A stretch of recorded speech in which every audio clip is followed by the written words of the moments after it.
Environmental Systems and Societies for the IB Diploma Program, 3rd edition, Pearson book.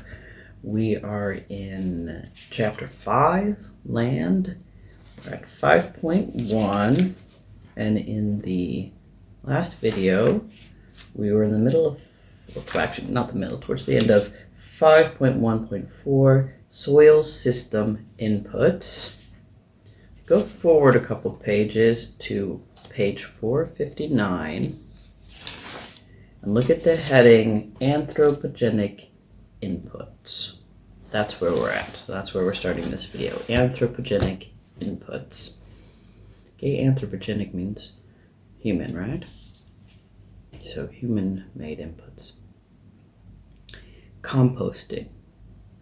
The use of composts can improve the physical, chemical, and biological characteristics of soil, soil organic matter, and nutrient status. Well, that's a nice little, we're actually starting with a convenient little review there. The three main characteristics of soil. The soil are physical, chemical, and biological.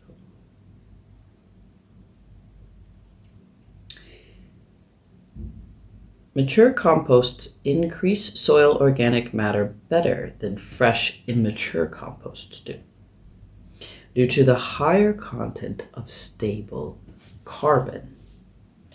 Compost has an equalizing effect on the annual or seasonal variations of water, soil, and air heat balance, and the availability of plant nutrients, which are released slowly.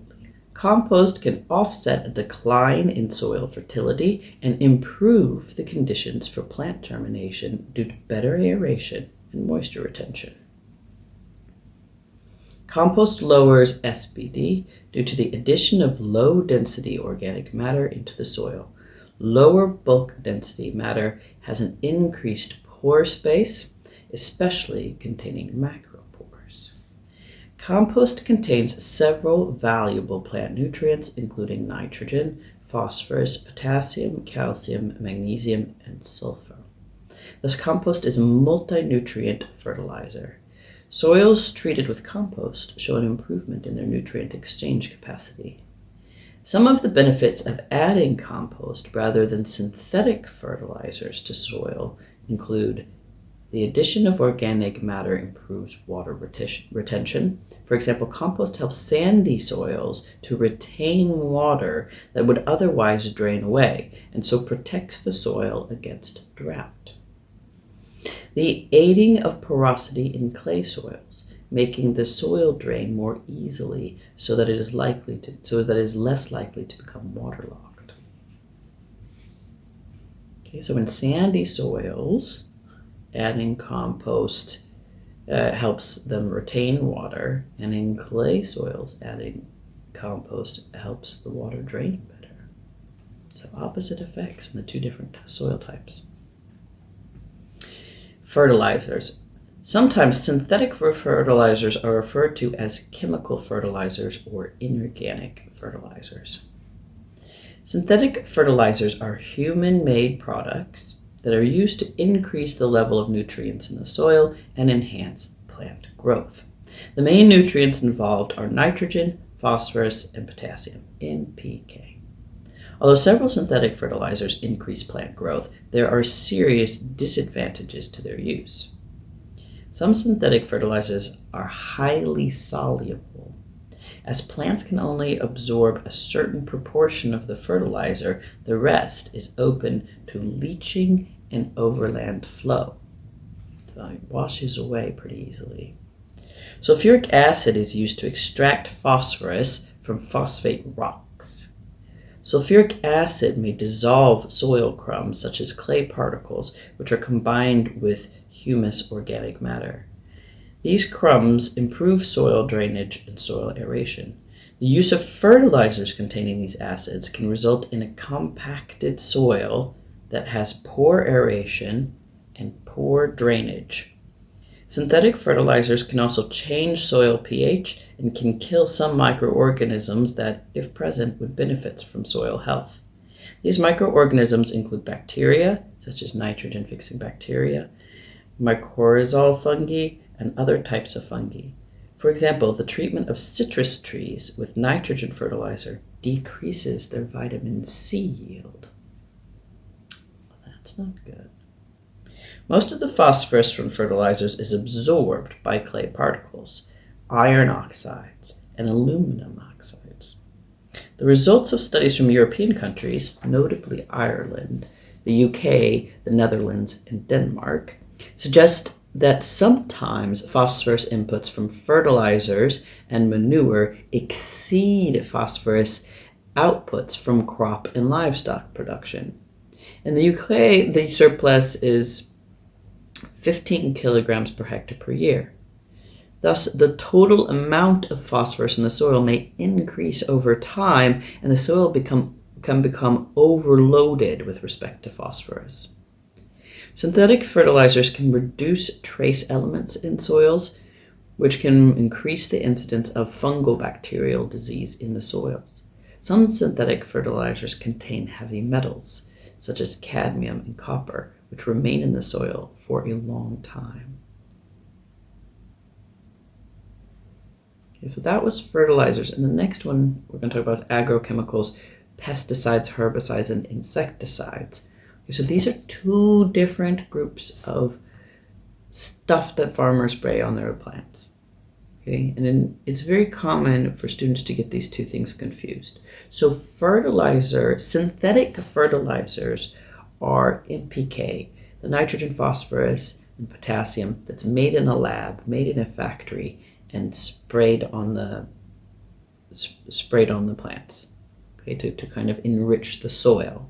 This next section of agrochemicals is pesticides, herbicides, and insecticides. Side means to kill. Okay, so these are chemicals that are aiming at killing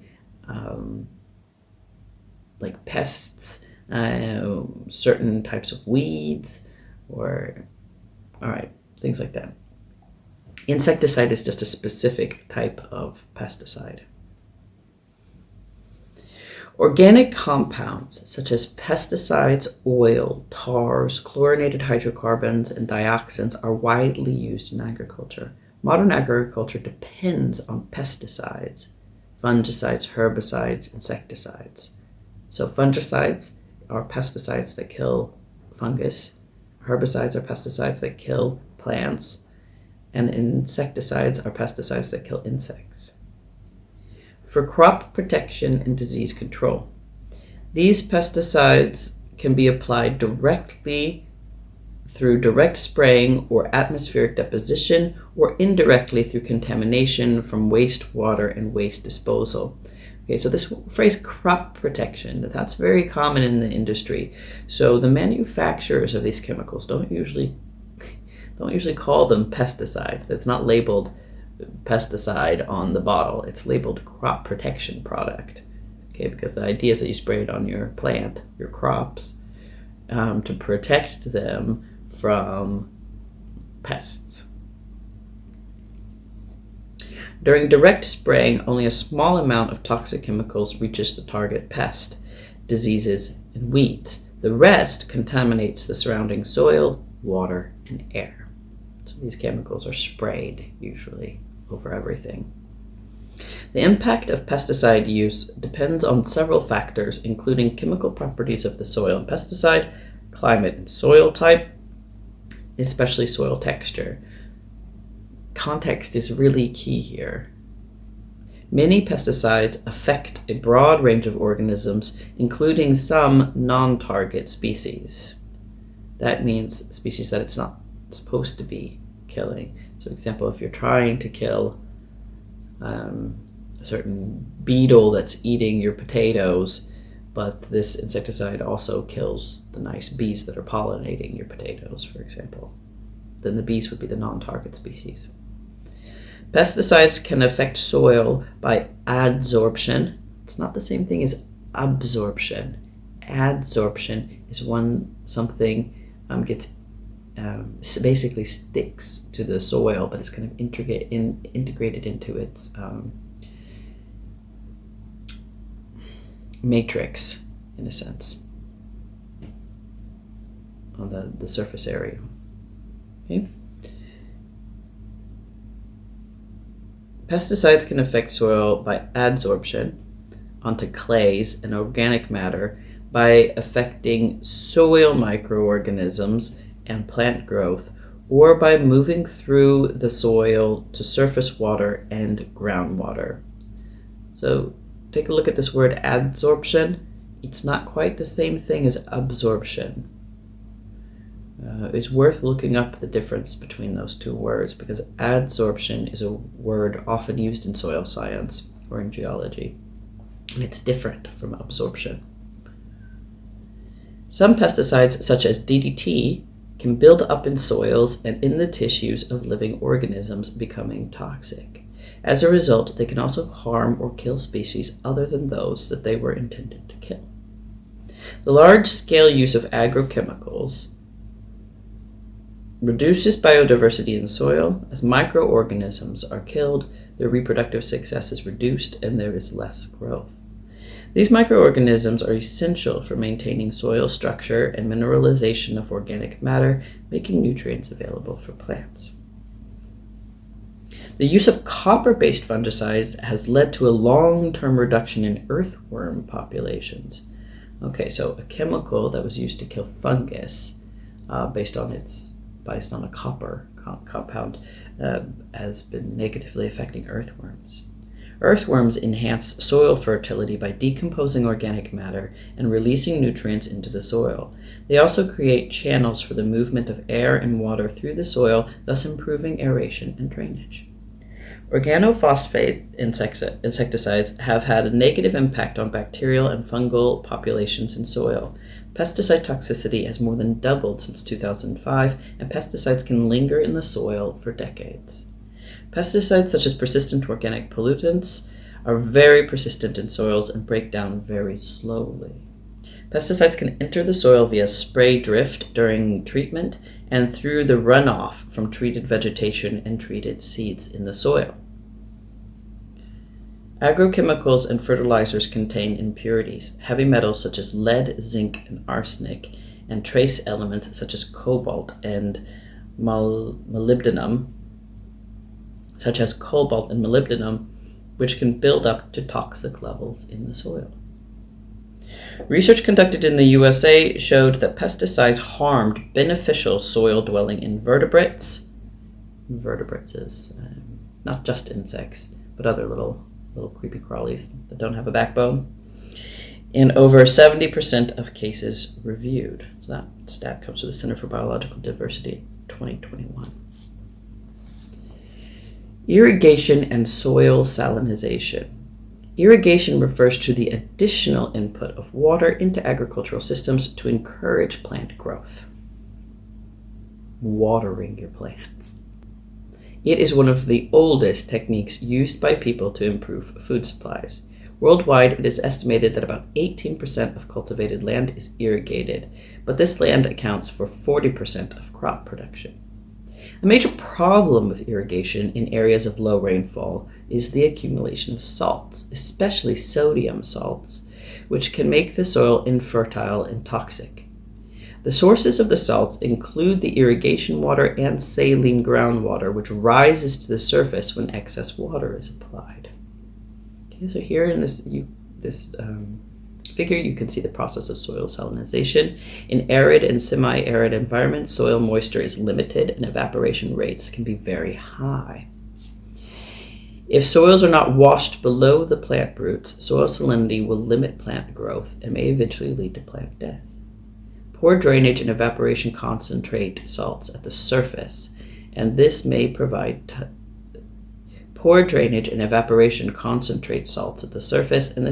toxic to many plants. Irrigation can raise water levels in the soil so that they are very close to the surface. This water may carry dissolved salts upwards to the root zone and sometimes the soil surface.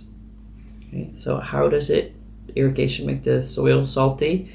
Well, in warm, dry areas, you have a lot of evaporation, so the water evaporates and leaves the salt behind. Another way is when you put water on the soil, it makes the water table go up. So you've got water coming up from underneath and bringing with it salts from the the lower sediments, bringing them up. To prevent the accumulation of excess salts, it is necessary to add excess water, which washes the salts into the subsoil and into rivers via through flow. Sodicity is the presence of large amounts of sodium ions in relation to other cations. As sodium salts are leached out of the soil, some sodium ions remain bound to clay products. Sodicity weakens the bonds between soil particles. It also reduces water flow through soils, which can therefore allow salts to accumulate over time. The most common types of salinity are those caused by chlorides and sulfides of sodium and calcium. Arid soils differ from humid soils, so dry soils versus moist soils, in that sodium makes up a higher proportion of the total cation exchange capacity. Hydrogen cations are rare in arid soils.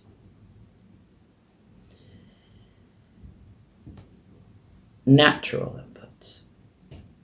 This is not the anthropogenic inputs. These are inputs from elsewhere, not human-based ones. Natural inputs can originate from within the ecosystem, e.g. from the weathering of bedrock and litter from vegetation and decomposition. The weathering of rock allows soil development to take place. Some rocks can be weathered to a great depth. For example, in humid tropical areas, the depth of weathering can be up to 90 meters. Weathering controls whether soils are deep or shallow. Litter from above ground vegetation may be decomposed, with minerals and elements being released back into the soil. Materials may be transferred from other ecosystems, for example, through wind-blown and water-borne deposition. Nutrients may also be transferred into an ecosystem by the feeding patterns of animals. For example, birds, such as gannets, can deposit guano, it's like feces and whatnot, onto islands, resulting in a transfer of nutrients from oceans to terrestrial ecosystems. Okay, so if a bird is eating a fish from the ocean, it's taking in those nutrients, and then it's pooping on the island, it's bringing those nutrients from the ocean onto the island.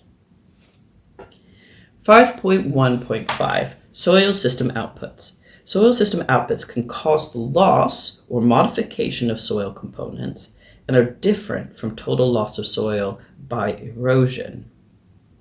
However, they can also lead to the degradation of productive soils. Decomposition. Decomposition is the process whereby complex organic materials in dead plant and animal tissue are broken down into their original inorganic materials such as carbon dioxide, water, minerals, and elements. The most important group of decomposers are the microorganisms, bacteria, and fungi. Certain species of bacteria are responsible for the oxidation of sulfur compounds from which they obtain their energy. The fixation of atmospheric nitrogen. Fixation means bringing the nitrogen from the air and putting it into the soil. And the release of inorganic nitrogen, nitrification, from organic compounds. The amount and variety of soil animals can vary depending on the amount and quality of the dead organic matter available, soil temperature, soil moisture, and soil acidity. The most important group of macro-animal decomposers in temperate environments are earthworms, and in tropical, humid, and arid environments, the most important are termites. In a fertile, well-aerated soil, there may be over 1 million earthworms per hectare, all of which can bring soil upwards from lower horizons and deposit it on the surface.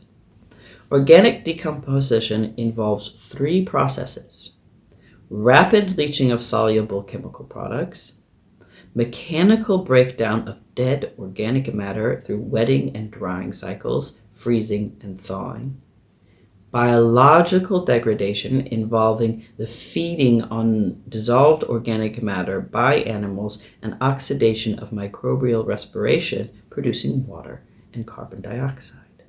The rate of decomposition depends on several factors, including the chemical composition and age of the dissolved organic matter and the local environmental conditions. Decomposition is at a maximum when optimal temperature and moisture conditions occur in a well-aerated soil. In general, there is a correlation between the rate of biological productivity and the rate of decomposition. However, optimum temperatures for decomposition, 30 to 35 degrees Celsius, are higher than those for productivity, 20 to 25 degrees Celsius. Decay rates decrease 25-fold between the tropical rainforest and boreal forests, whereas productivity falls by a factor of 2.5 times. The result is a thick layer of dissolved organic matter in boreal forests. Decomposition also decreases as the age of the dissolved organic matter increases.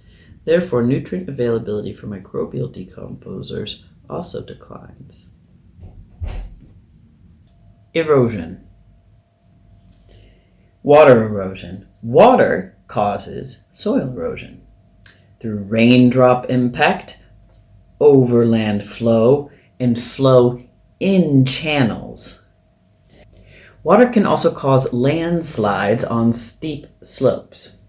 When raindrops hit the soil surface, they may displace sand and silt grains that then can block pore spaces. As a result, infiltration is reduced and overflow occurs, causing increased soil erosion. Soils that have been eroded become shallower and lose much of their nutrient content. There are several effects of soil erosion by water, including loss of soil to support the growth of vegetation and crops, silting of dams and reservoirs. That means they fill up with silt. Deposition of sediment loads causing rivers to change course. Variable seasonal flow of rivers and flooding. Water pollution, the erosion of 1 ton of soil containing 0.2% nitrogen and 0.05% phosphorus will transfer 2 kilograms of nitrogen and half a kilogram of phosphorus to rivers and lakes. The amount of soil lost depends on several factors. The erodibility of soil increases if there are particles that are easily detached through raindrop impact. Dry clay, silt, and fine sand are easily eroded on account of their size. But wet clay is very cohesive and may resist erosion. The volume of soil erosion increases with slope angle and the length of the slope, while vegetation forms a protective cover against raindrop impact. However, although the root systems of agricultural crops on hills protect the soil while they are growing, once harvested, their level of protection drops. Conservation methods such as terraces, that you can see in figure 5.18, may reduce erosion. In this picture, you can see terraces of a steep slope reducing the amount of overland flow and soil erosion. Wind erosion. Wind erosion occurs on dry, bare soil. The main factors that influence wind erosion are wind speed and particle size. Soil particles may be transported in different ways. In soil creep, particle sizes 1/2 to 2 millimeters are rolled or dragged along the soil surface. In saltation, particles sized 0.05 to 0.5 millimeters are bounced along the surface. In suspension, fine particles that are less than 0.05 millimeters in size may be carried aloft. over long distances, so up in the air. So we're talking about wind blowing particles, and it can drag particles along the ground, it can bounce them around the ground, or it can pick them up and carry them away, depending on their size.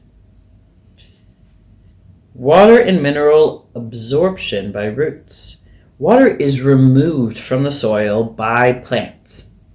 Water is transferred up the plant through small vessels known as xylem and eventually lost from plants to the atmosphere by evaporation, a process known in plants as transpiration. Remember that from the water chapter? The elements that plants require are shown in table 5.4. Nitrogen and potassium are the two elements that are generally taken up in the largest amounts, which can be up to 100 kilograms per hectare per year. So here we have elements from the atmosphere and water, which are carbon, hydrogen, and oxygen, and then the elements from the soil, divided into three groups: macronutrients, micronutrients, and beneficial elements.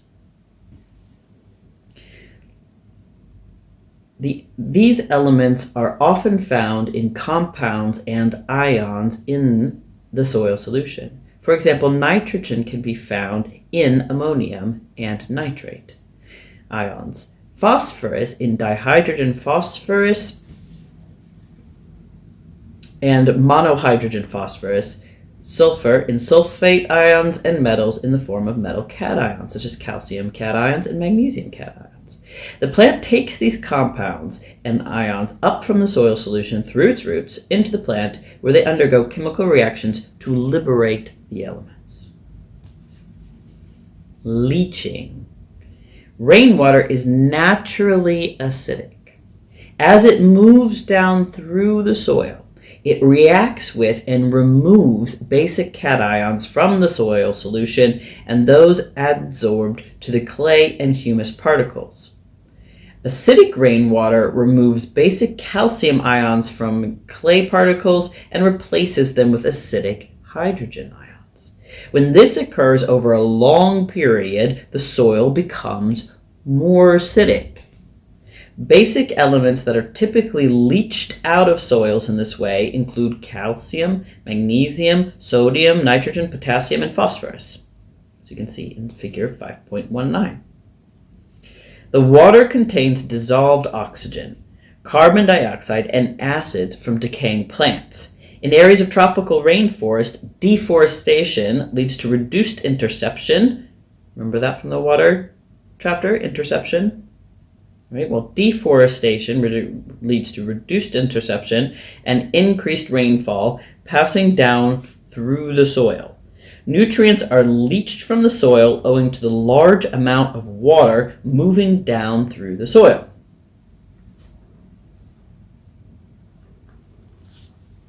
Leaching can transfer nitrate ions and phosphate ions into groundwater.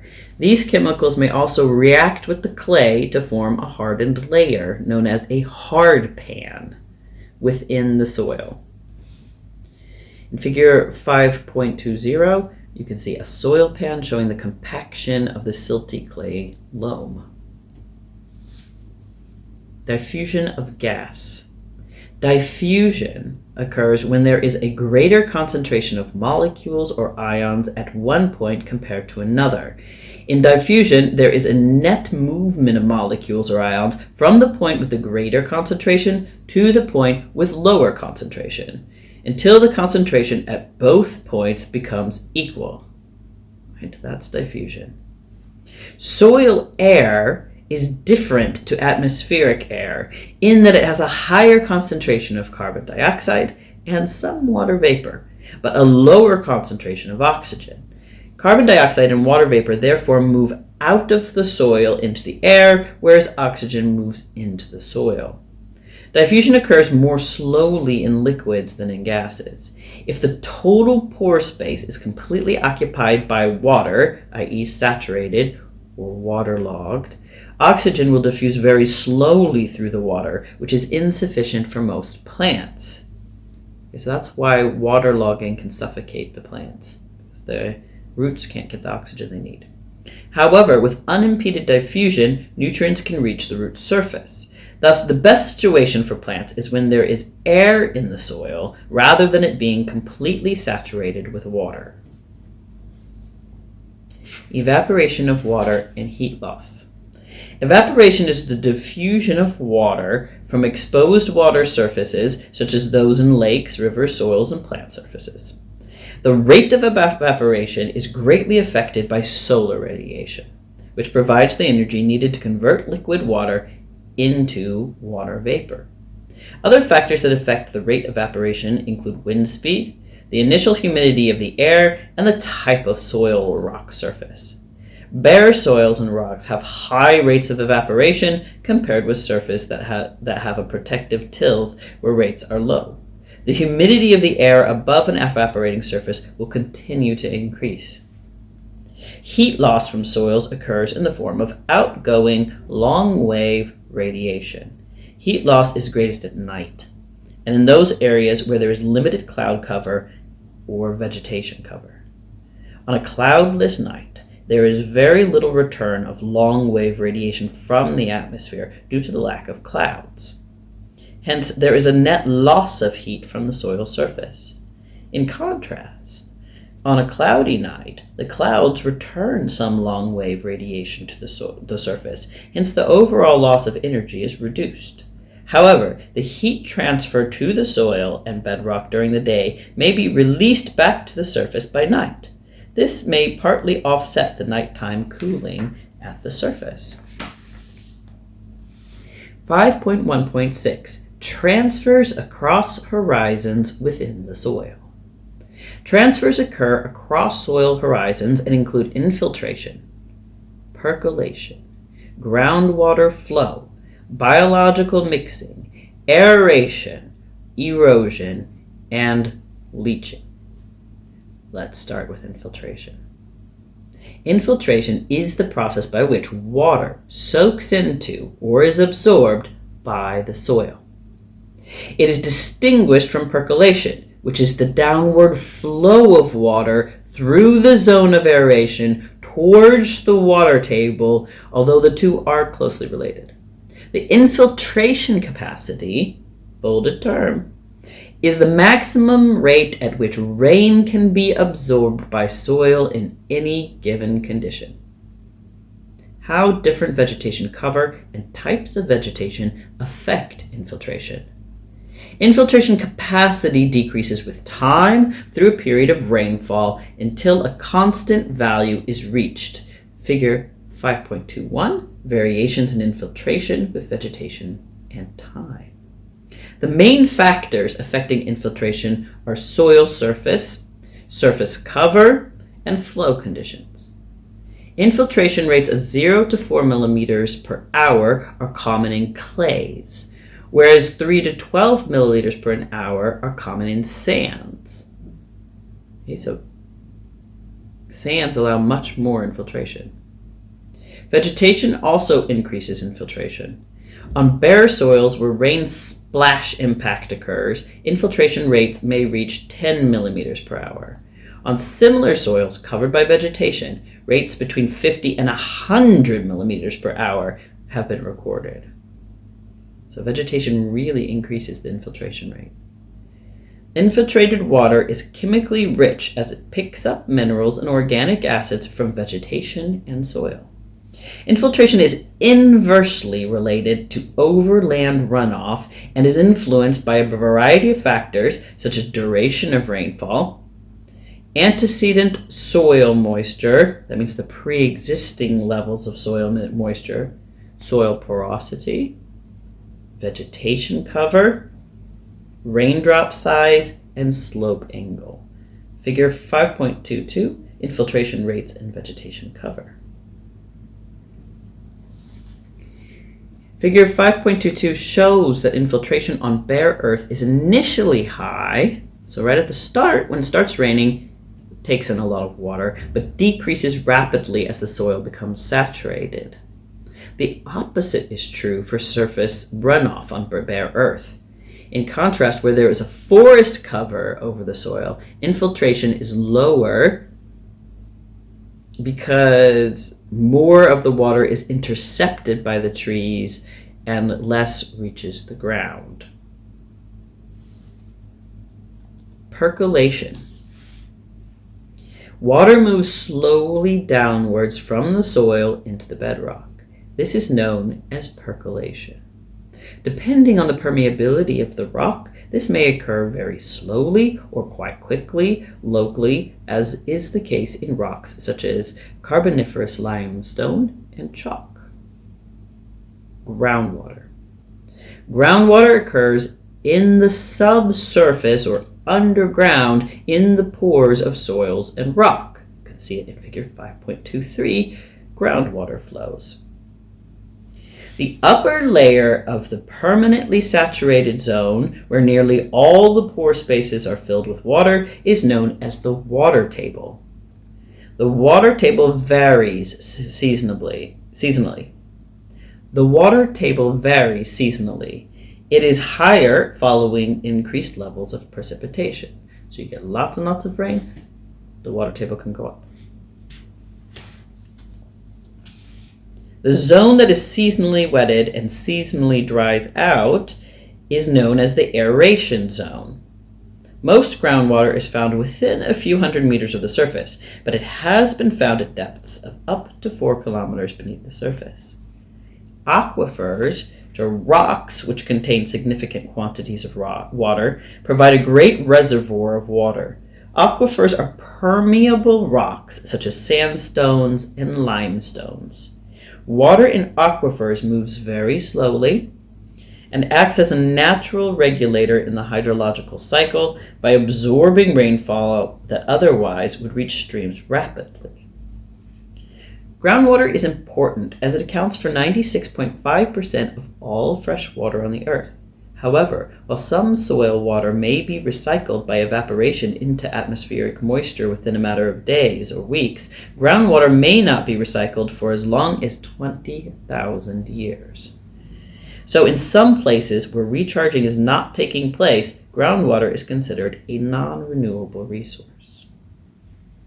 In addition, aquifers maintain stream flow during long dry periods. A rock that will not hold water is known as an aquiclude or aquefuge. These are impermeable rocks that prevent the large-scale storage and transmission of water. The groundwater balance is the difference between discharge, or use, from the groundwater and recharge to groundwater. The reasons groundwater recharge occurs include infiltration of part of the total precipitation at the ground surface, seepage through the banks and beds of surface water bodies such as ditches, rivers, lakes, and oceans, groundwater leakage and inflow from adjacent aquicludes and aquifers, artificial recharge from irrigation and reservoirs. Biological mixing. Biological mixing can mix the layers of a soil. The soil in figure 5.24 is brown earth. This type of soil has a very mildly acidic pH and contains many earthworms that ingest the soil, carry it up to the surface, and deposit it. As a result of this movement, the soil has a much more uniform character than podzols, for example, that are formed under acidic conditions, and rendzinas that are formed on chalk and limestones. Aeration. Compared to the atmosphere above the soil, soil air has a lower concentration of oxygen, but a higher concentration of carbon dioxide due to cellular respiration by soil organisms and plant roots. You can see table 5.5. Composition of the air in a poorly drained, silty loam soil. The volume of air in a soil is influenced by the amount of water it contains. The greater the water content, the lower the air content, and the easier it is for the oxygen to be depleted by cellular respiration. Most plants are unable to function if they do not have access to oxygen. Moreover, several soil microorganisms are affected by a lack of oxygen, causing them to produce gases such as methane and nitrate that can, such as methane and ammonium that can contribute to global climate change. Erosion and leaching. Erosion can remove material from one soil and transport it to a soil in another area. Overland flow removes topsoil, while rivers can erode soils on their riverbanks. Okay, so on the sides of the rivers. This eroded material can be deposited later on the surface of other soils, thereby changing their characteristics.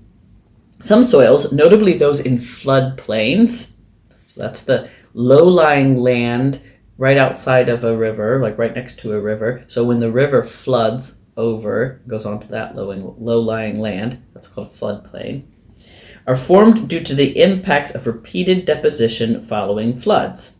These soils are often nutrient-rich, as it is the mineral soil that generally gets eroded. Erosion can also carry soil materials in rivers to the oceans. Wind erosion can also remove topsoil and deposit it on the surface of other soils or carry it to oceans. Erosion can remove fine-grained materials such as clays from the upper parts of the soil profile to the lower parts. This topic, section 5.1.5. Leaching can transfer soluble soil material down through the soil.